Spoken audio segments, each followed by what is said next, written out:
Thank you for the invitation from the inhabitants and from Margarita Mendez to speak at this new museum event. When did the deep sea become a frontier? Swim back in time to the Euro-Atlantic. What was feared for many centuries as a mysterious realm of sea serpents became in the early 19th century a space imagined as static and barren, empty of currents, empty of temperature changes, empty of nutrient exchanges, empty of life.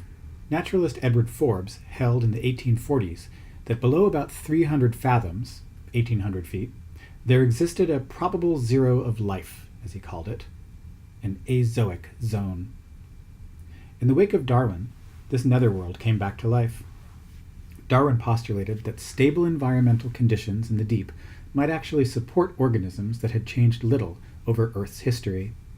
The deep sea could harbor living fossils, evolutionary throwbacks, and missing links. The Victorian imagination, in step with then nascent scientific archaeology, came to associate the deep with the early history of Earth. As if, writes James Hamilton Patterson in his strange and wonderful book, 7/10, quote, there was a correlation between going deep and going back. Thus, the deeper one went, the more primitive would be the life forms encountered, the more prehistoric and inchoate, unquote. As literary theorist Gillian Beer has observed, evolutionary theory implied a new myth of the past.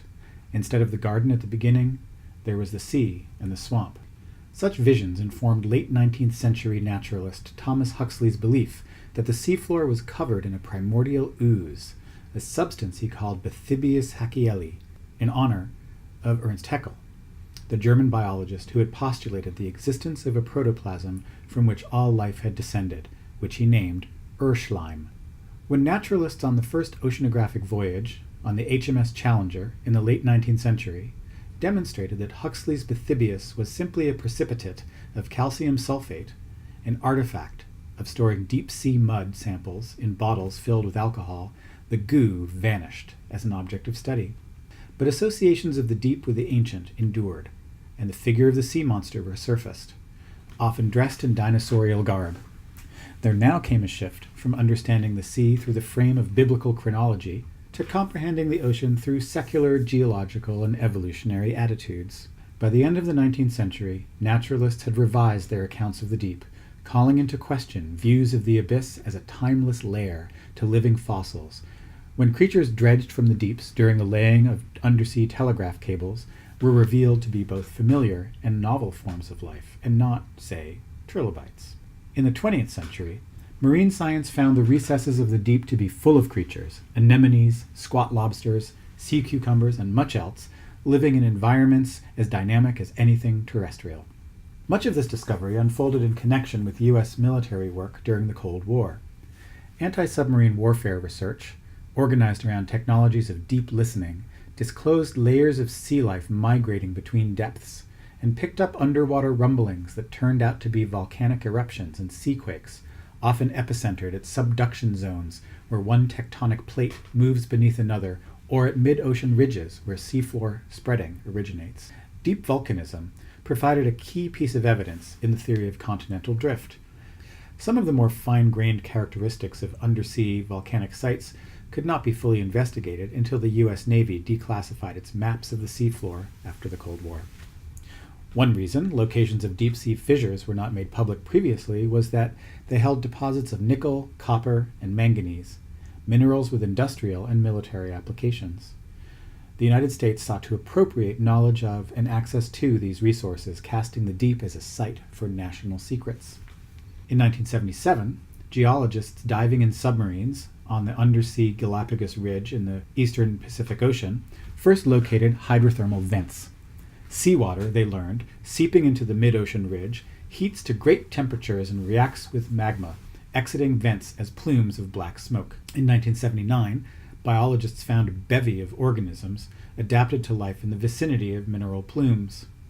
They found microbes that metabolized using chemosynthesis, not photosynthesis, multiplying evolutionary biology's sense of ways that earthly life might operate. In the wake of the discovery of vents, the idea that the ocean might be home to living fossils was revived. A lost world narrative, the story of the land that time forgot, so beloved of the Victorian science fiction of Arthur Conan Doyle and Jules Verne, was reactivated. Vent sites were scripted into tales of life's origin, and deep-sea volcanoes were given such biblical and archaeological names as Garden of Eden and Lost City. The microbial inhabitants of these realms, heat-loving microbes, meanwhile, were portrayed as analogues for the most ancient life on the planet. Hyperthermophiles, pushed not only at the metabolic limits of life, but at the very threshold of its beginning. The deep has thus been multiply frontiered. Marine biologist Cindy Vandover writes that deep-sea research remains a frontier science. The seafloor is the largest and least known wilderness on our planet. That vision, for many American scientists, has summoned up images of the American West. New York Times journalist William Broad elaborates the American character of such imagery, offering that mid-ocean ridges are like seams on a baseball, and that the mid-Atlantic ridge is like the Rocky Mountains, and the Juan de Fuca ridge is akin to the gentle hills of the Appalachians. There's a biological tale as well.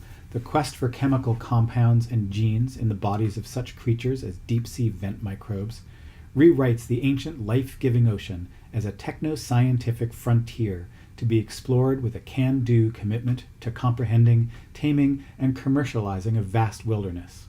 This future is envisioned as environmentally sensitive, sustainable, though that has lately been called into question, especially as deep-sea mining has returned to the domain of the geological, with various extractivist projects on the drawing boards of companies like Nautilus Minerals, which seek, for example, to mine vents off the coast of Papua New Guinea, a move that local and global indigenous, environmentalist, and scientific players are naming a genre of underwater neocolonialism.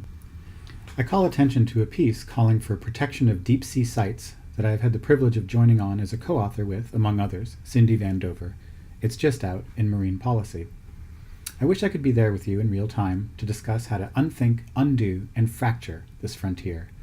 Let me know how it goes.